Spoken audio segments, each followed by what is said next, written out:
The rhythmic hiss of the mechanical ventilator cut through the sterile silence of the pediatric intensive care unit. It was a sound of forced life, a pneumatic lung breathing for a body too fragile to manage the task alone. Sarah stood at the foot of the bed, her eyes fixed on the jagged green lines dancing across the telemetry monitor. Her posture was curved, shoulders rolled forward in a practiced slouch that made her appear smaller than she was. She wore standard-issue blue scrubs, faded from countless trips through high-temperature industrial washing machines. Her hair was pulled back into a tight, unremarkable bun, completely devoid of stray strands or personality. To the rest of the hospital staff, she was simply Nurse Hayes, a quiet, competent, and entirely invisible presence on the night shift. She preferred it that way. Invisibility was a shield, a heavy lead blanket draped over a past she had spent 5 years trying to bury. She reached out, her fingers brushing the plastic tubing connected to the 6-year-old boy in the bed. His name was Leo. His skin was pale, carrying the translucent quality of spun sugar, and his chest rose and fell with a mechanical stiffness. Sarah didn't just look at the monitors, she observed the child. She watched the subtle flaring of his nostrils, the slight retraction of the skin around his collarbones. These were micro-expressions of a body fighting a losing battle against its own failing architecture. The machine said his oxygen saturation was holding at 92%. Sarah's eyes, trained in environments far less forgiving than a temperature-controlled hospital ward, told a different story. She noticed the faint bluish tint creeping into the nail beds of his small fingers. She saw the unnatural rigidity in his abdomen. Her thumb traced the inside of her own left wrist, an ingrained physical habit she deployed whenever the old instincts threatened to surface. Beneath the cuff of her scrap top, a thick raised scar wrapped around her forearm, a jagged roadmap of a life she no longer claimed. Heavy footsteps echoed down the polished linoleum corridor, shattering the quiet focus of the room. The sound was loud, authoritative, and entirely lacking in the soft-footed grace required of a healing environment. Dr. Richard Vance entered the room like a localized weather event, bringing a storm front of expensive cologne and unearned arrogance. He was a tall man, his white coat crisp and heavily starched, his name embroidered in bold blue thread above his breast pocket. He wore his stethoscope draped around his neck like a medal of valor, won in a war he had never actually fought. He did not look at Leo.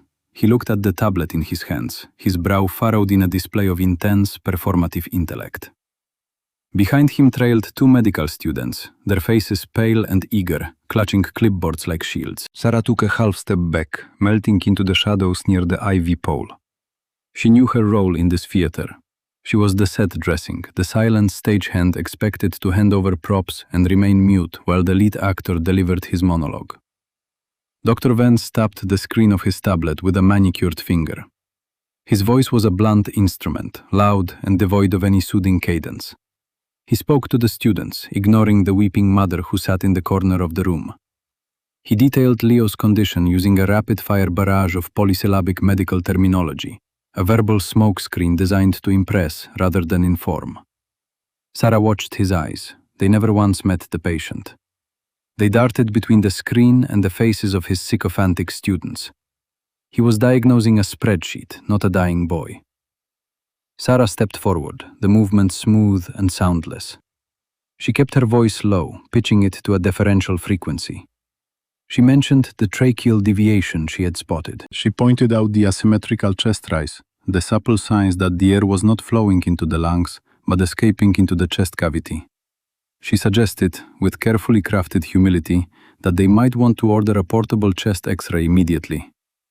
Dr. Vance stopped speaking. He turned his head slowly, his eyes dragging over Sarah, as if she were a particularly dull piece of medical equipment that had suddenly started beeping out of turn. His smile was sharp as a scalpel, entirely devoid of warmth. He informed her, his tone dripping with condescension, that the monitors were perfectly stable. He reminded her of her title. He reminded her of his title. He used words like protocol, procedure, and chain of command. He spoke to her as if she were a child who had wandered into a restricted area. Sarah felt the familiar cold tightness pooling in her stomach. It was the same coldness she used to feel in the back of a blacked-out helicopter, waiting for the ramp to drop over a hostile landing zone.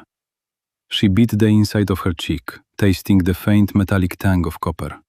She nodded, stepping back into the shadows. She let her eyes drop to the floor. Dr. Vance huffed, a sound of self-satisfied triumph, and swept out of the room, his students trailing in his wake like remoras attached to a great white shark. The room fell silent again, save for the mechanical hiss of the ventilator. Sarah moved back to the bed. 10 minutes later, the alarms began to scream. The sound was piercing, a high-pitched digital wail that cut through the ward like a physical blade. Rio's body arched off the mattress, his eyes rolled back. The green line on the monitor indicating oxygen saturation plummeted, the numbers flashing red as they dropped through the 80s into the 70s.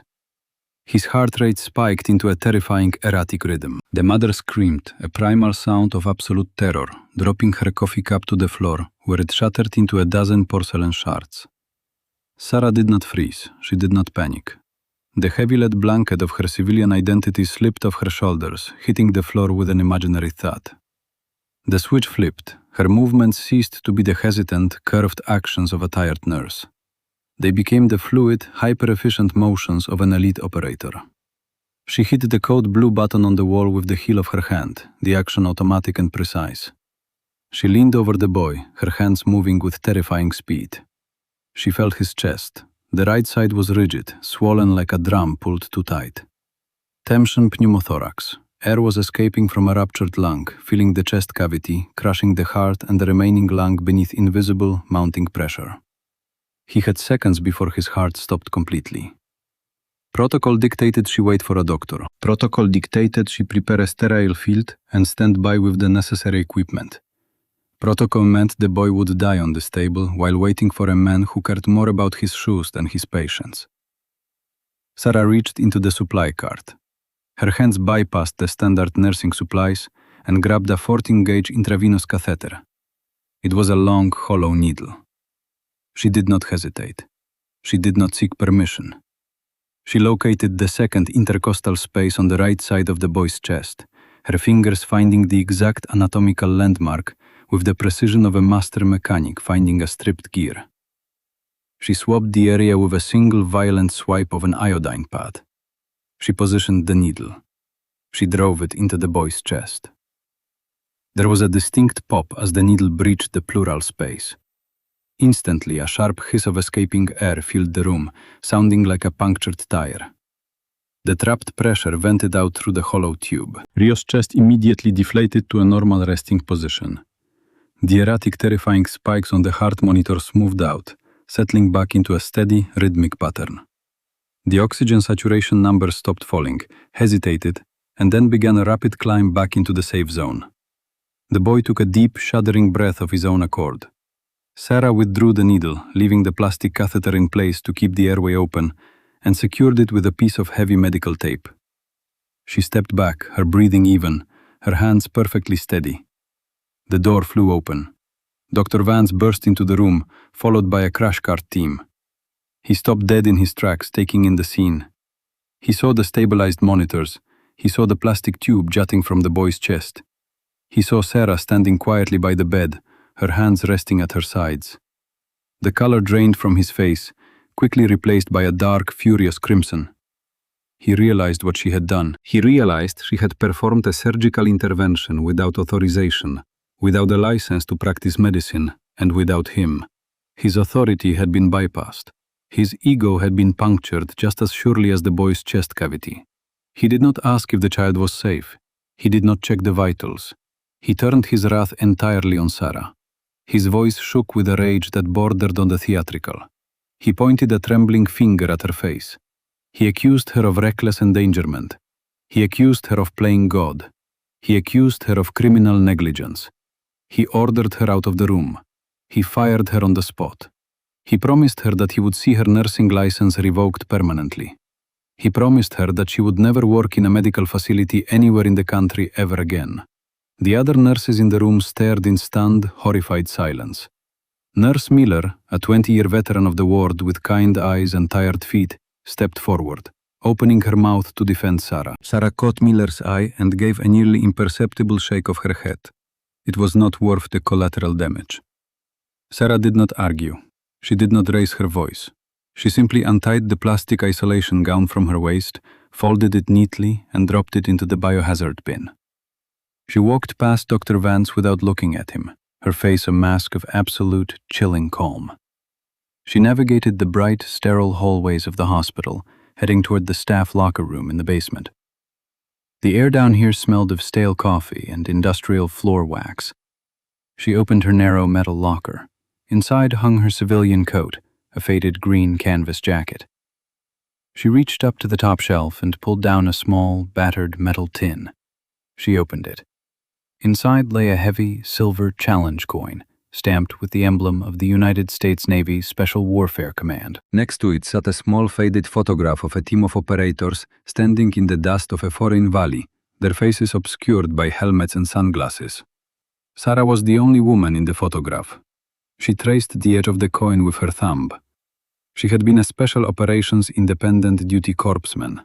She had operated in the darkest, most violent corners of the globe, keeping elite warfighters alive in conditions that would make Dr. Vance wet his expensive trousers.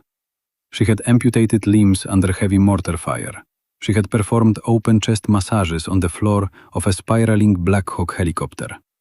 She had held the hands of the dying while the world burned around them. She had come home, exhausted, broken, seeking only the quiet anonymity of a civilian hospital ward. She had tried to put the warrior away. She closed the tin and slipped it into her jacket pocket. She swapped her hospital-issued clogs for her scuffed leather boots. Nurse Miller pushed through the swinging doors of the locker room, her face flushed, her eyes bright with unshed tears. Miller grabbed Sarah's arm, her grip surprisingly strong. She told Sarah that what Vance was doing was a travesty. She told her that everyone knew she had saved that boy's life. She told her that Vance was a paper tiger who had seen his first real fire and panicked. Sarah offered a small, sad smile, the first genuine expression she had shown all night. She patted Miller's hand. She told Miller to keep an eye on the boy's chest tube, to watch for a secondary collapse. She spoke not with the deference of a subordinate, but with the quiet authority of a seasoned veteran, passing the watch to a trusted sentry. She slung her canvas bag over her shoulder. She turned toward the stairwell that led to the ground floor exit. She was halfway up the concrete stairs when the world ended. The sound did not register first. The pressure wave came before the noise, a solid, invisible wall of force that punched the breath from her lungs and threw her violently against the concrete wall. Then came the sound. It was a deafening, catastrophic roar, a sound so loud it ceased to be audio and became a physical vibration that rattled the marrow in her bones. The hospital foundation groaned, a deep, structural scream of tearing steel and shattering concrete. The lights died instantly. Total, suffocating darkness swallowed the stairwell. The emergency backup generators failed to engage. A second, smaller explosion echoed from above, followed by the terrifying sound of tons of masonry collapsing onto itself. Dust, thick and choking, billowed down the stairwell, carrying the sharp, acrid stench of pulverized drywall, ruptured gas lines, and electrical fire. Sarah dropped to a crouch, pulling the collar of her canvas jacket over her nose and mouth. Her heart rate, which had remained steady during the child's crisis, slowed down even further.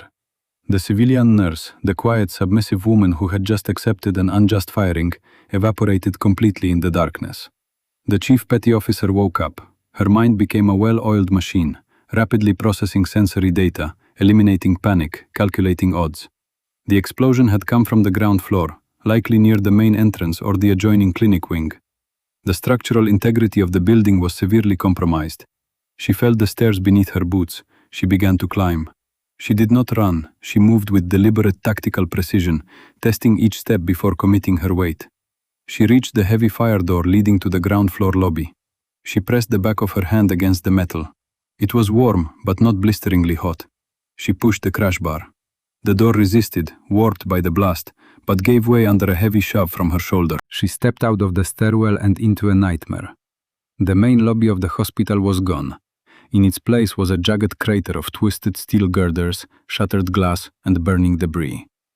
A massive sinkhole had opened in the street outside, the result of a catastrophic subterranean gas main rupture that had obliterated the entire front half of the medical center. Flames licked at the edges of the wreckage, casting long, dancing shadows across the dust-choked air. Water sprayed wildly from a sheared overhead sprinkler pipe, turning the pulverized drywall into a slick, treacherous paste. Moans and screams began to rise from the rubble, a chorus of human suffering that cut through the hiss of the broken pipes. Sarah's eyes swept the environment, automatically dividing the space into sectors, prioritizing threats and identifying cover. To her left, the corridor leading to the emergency room was completely blocked by a collapsed ceiling truss. To her right, the heavy double doors leading to the pediatric overflow ward and the neonatal intensive care unit were jammed shut, the frame visibly buckled. That was where the danger lay. The pediatric overflow ward was a dead end. There were no exterior windows, no secondary fire escapes. If the fire spread, or if the remaining ceiling collapsed, everyone inside would be entombed. Sarah moved towards the buckled doors. Through the reinforced glass wire mesh, she could see the emergency glow strips illuminating the floor. She could see figures moving frantically in the dim light. She grabbed a heavy aluminum fire extinguisher from a wall mount. She swung it like a battering ram, smashing the heavy cylinder against the locking mechanism of the double doors. Once, twice, 3 times. The metal shrieked and gave way. Sarah kicked the doors open and stepped into the ward. The air inside was thick with smoke and the smell of ozone. 38 people were trapped in the long rectangular room. There were patients in beds, nurses clutching clipboards, visiting family members huddled in corners. And standing in the very center of the chaos, clutching a flashlight with trembling hands, was Dr. Vance. He looked like a man who had suddenly realized he was standing on a trapdoor. His crisp white coat was streaked with gray dust. A small cut on his forehead bled sluggishly, a stark red line against his pale skin. He was shouting. His voice, previously a weapon of condescension, was now a high-pitched instrument of pure panic. He was ordering people to break the reinforced glass windows that looked out into the main hallway. He was ordering the nurses to abandon the immobile patients and head for the rear supply closet. He was issuing commands that would kill them all.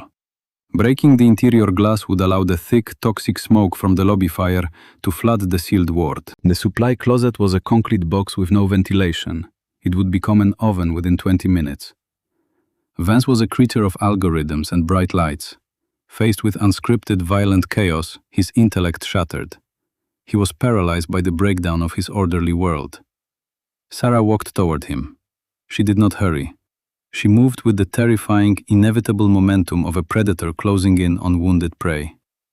A panicked orderly ran past her, carrying a fire axe, heading toward the interior glass windows just as Vance had commanded. Sarah reached out, her hand snapping shut around the orderly's wrist with the force of a steel trap. She twisted sharply, forcing the man to drop the axe. She kicked the axe under a heavy metal gurney, out of reach. She stepped directly into Dr. Vance's personal space. He blinked at her, his eyes wide and unfocused, struggling to recognize the quiet nurse he had fired 10 minutes ago. He opened his mouth to shout another useless, dangerous order. Sarah hit him. It was not a punch. It was an open-handed palm strike to the center of his chest, delivered with enough kinetic force to knock the breath from his lungs and send him stumbling backward into a rolling supply cart. He collapsed onto the floor, gasping for air, his flashlight rolling away into the dust. Silence, heavy and thick, fell over the room. The 37 other people stared at the woman in the faded canvas jacket. Sarah turned to face them. She did not raise her voice. She did not need to. She pitched her tone low, hard, and imbued with an unshakable command presence that cut through the panic like a laser through fog.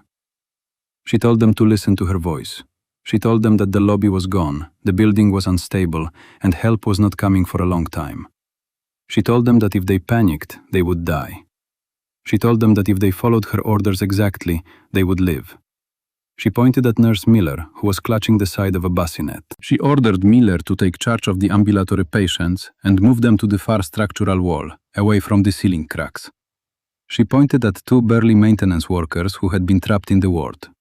She ordered them to strip the heavy fire blankets from the emergency cabinets and seal the gaps under the door frames to keep the smoke out.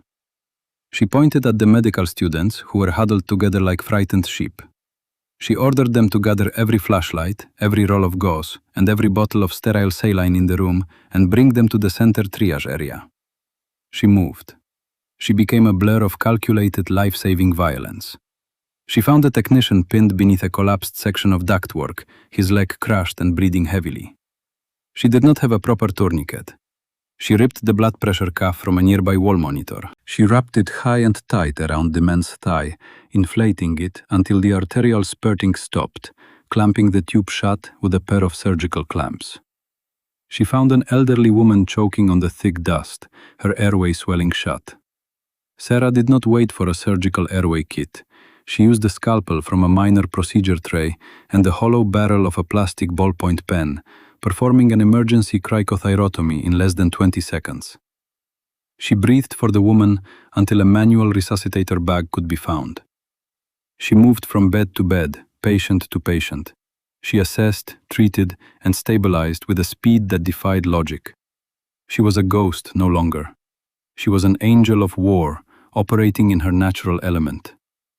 Dr. Vance sat on the floor, his back against the wall, his knees pulled to his chest. He watched her.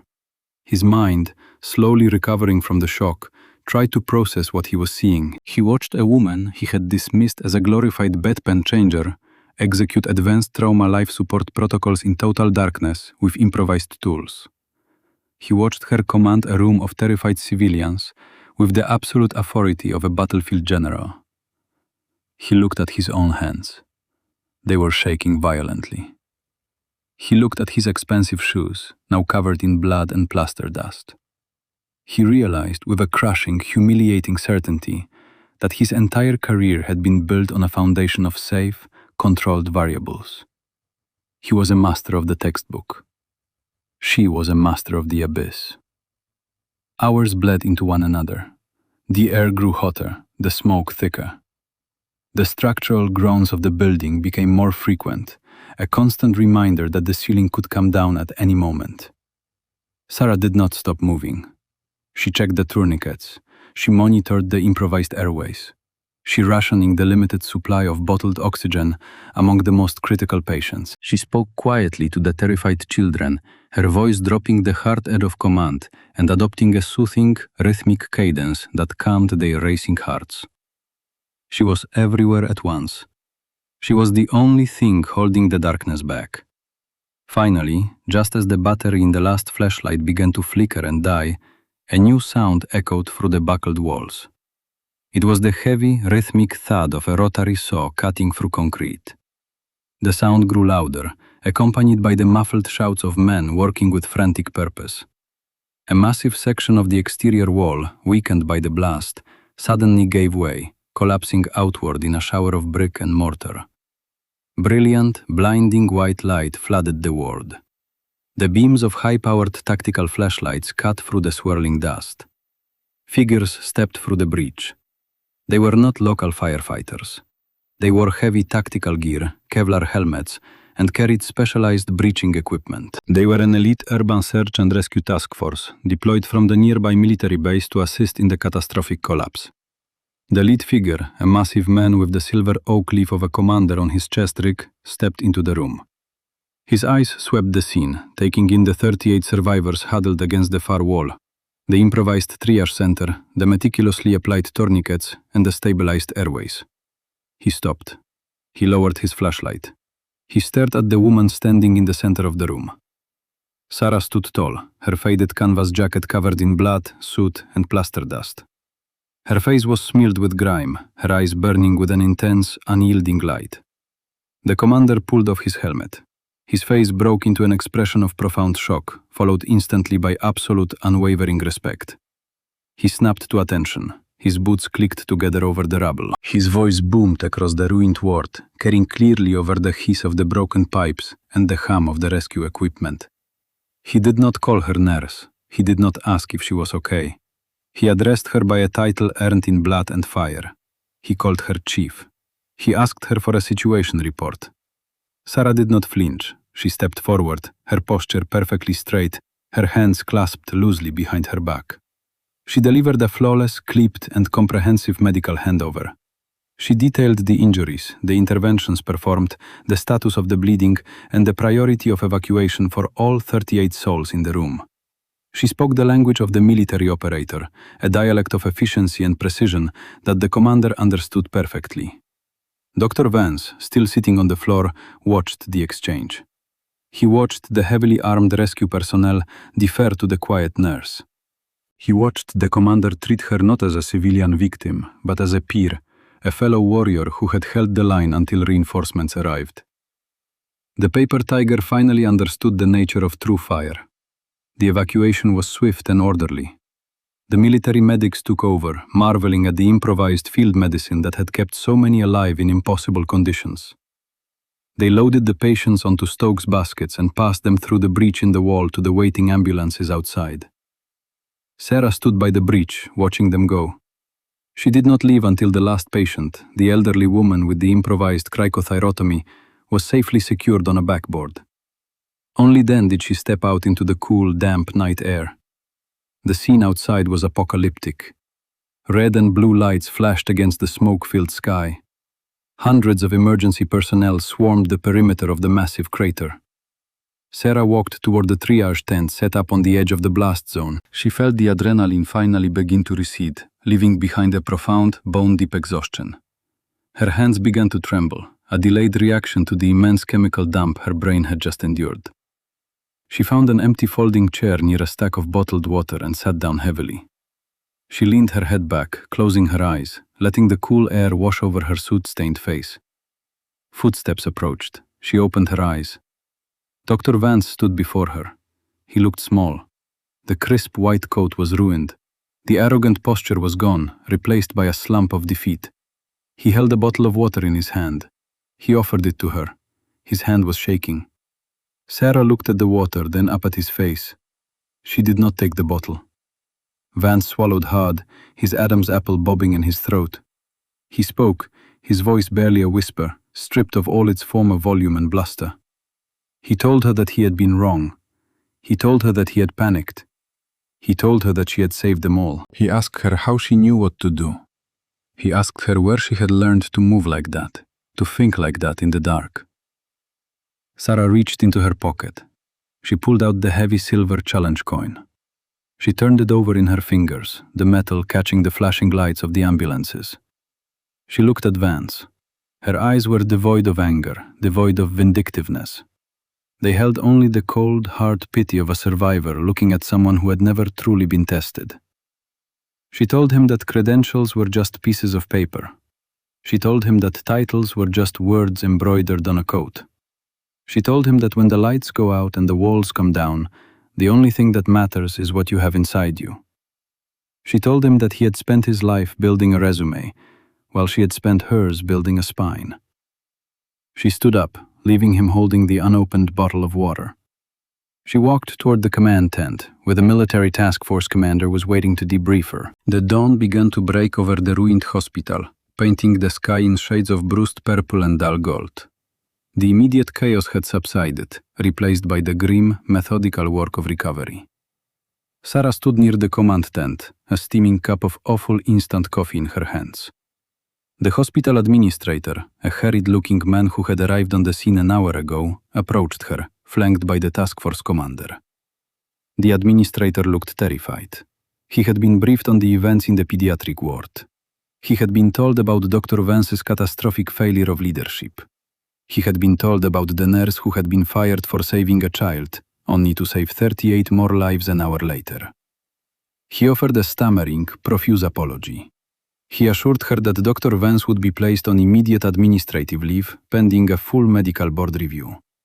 He assured her that her job was secure, that she would be commended, that the hospital owed her an unpayable debt. Sarah sipped her coffee.